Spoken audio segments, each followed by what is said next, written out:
নমস্কাৰ।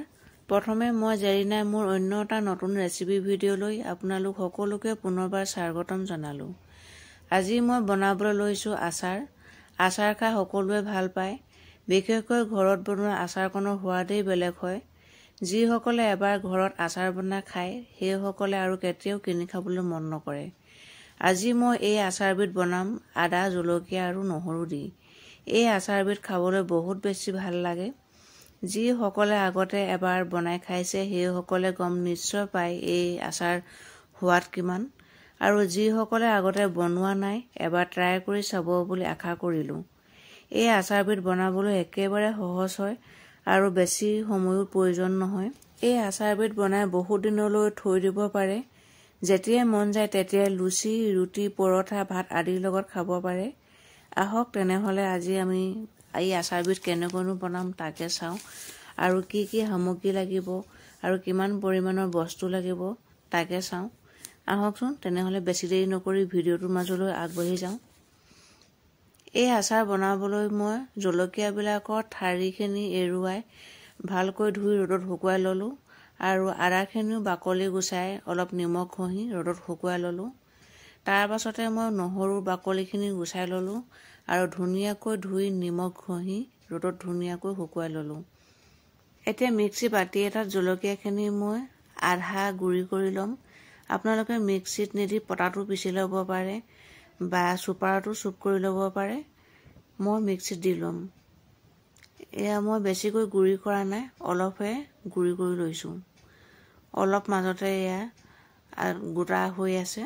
এনেকৈ গোটা হৈ থাকিলেহে খাবলৈ বেছি ভাল লাগে। এতিয়া মই চিচাৰৰ বাউল এটাত জলকীয়াখিনি উলিয়াই ল'ম। জ্বলা যদি আপোনালোকে বেছিকৈ খাই ভাল পায় তেনেহ'লে অলপ বেছিকৈ লৈ ল'ব পাৰে। তাৰপাছত মই সেই একেটা বাতিতে আদাখিনিও পিচি ল'ম। আদাখিনিও মই এয়া পিচি ল'লোঁ। আদাখিনিও মই ঠিক অলপহে গুড়ি কৰি লৈছোঁ।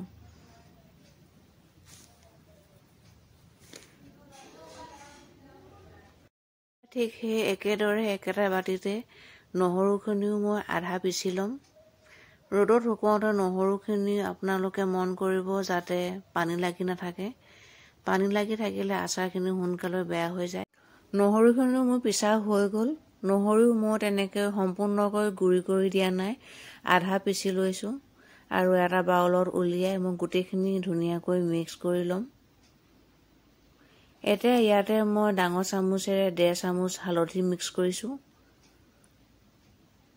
আৰু এখন ডাঙৰ চামুচেৰে 1.5 চামুচ মই নিমখ দি দিছোঁ। নিমখ মোৰ আগতে দিয়া আছিল কাৰণে মই অলপ কমাই দিছোঁ। এতিয়া আপোনালোকে নিমখ নিজৰ জোখমতে লৈ ল'ব। এতিয়া এইখিনি মই 10 মিনিটৰ কাৰণে ঢাকি থৈ দিম আৰু এইটো সময়তে মই মছলাখিনি ঠিক কৰি ল'ম।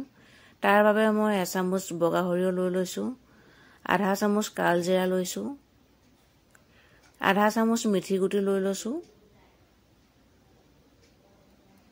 1 চামুচ গোটা জিৰা লৈ লৈছোঁ, 1 চামুচ মই গোটা ধনিয়া গুটি লৈ লৈছোঁ, 2 চামুচ মই কেঁচা চফ লৈ লৈছোঁ। আচাৰত চফ বেছিকৈ দিলে খাই বেছি ভাল লাগে। আৰু আধা চামুচ মই জনি লৈ লৈছোঁ।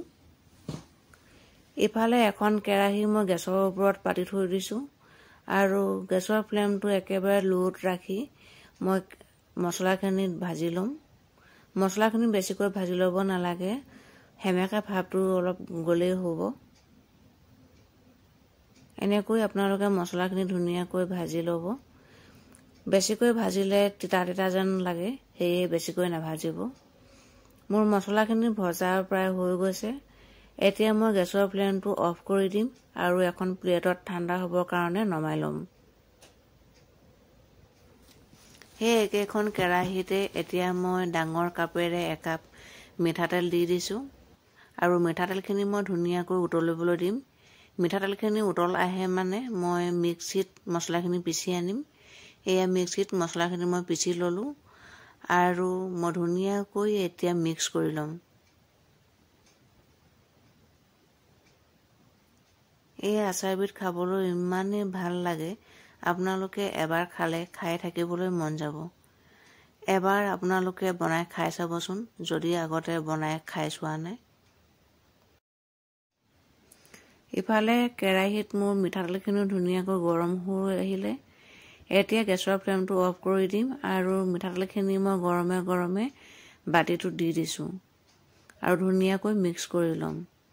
ইয়াতে এতিয়া মই এচামুচ ৰেড চিলি পাউডাৰ দি দিছোঁ। ৰেড চিলি পাউডাৰ কালাৰটোৰ কাৰণে দিছোঁ, এইটো অপশ্যনেল হয়, আপোনালোকে নিদিবও পাৰে। আৰু বাকী থকা মিঠাতেলখিনিও দি দিলোঁ আৰু ভালকৈ এতিয়া মিক্স কৰি ল'ম আৰু এইখিনি এনেকৈয়ে বাতিটোত মই 2 দিন ৰ'দত দি থৈ দিম। চাওকচোন কালাৰটো কিমান ধুনীয়া হৈছে। এতিয়া 2 দিনৰ পাছত মই দেখাইছোঁ। ইয়াতে এতিয়া মই 2 চামুচ নেমু টেঙা ৰস দি দিছোঁ। আপোনালোকে নেমু টেঙাৰ সলনি ভিনেগাৰো দি দিব পাৰে। এনেকৈ নেমু টেঙা বা ভিনেগাৰ দি দিলে আচাৰখিনি বহুত দিন ভাল হৈ থাকে। এয়া আমাৰ আচাৰ ৰেডি হৈ গ'ল।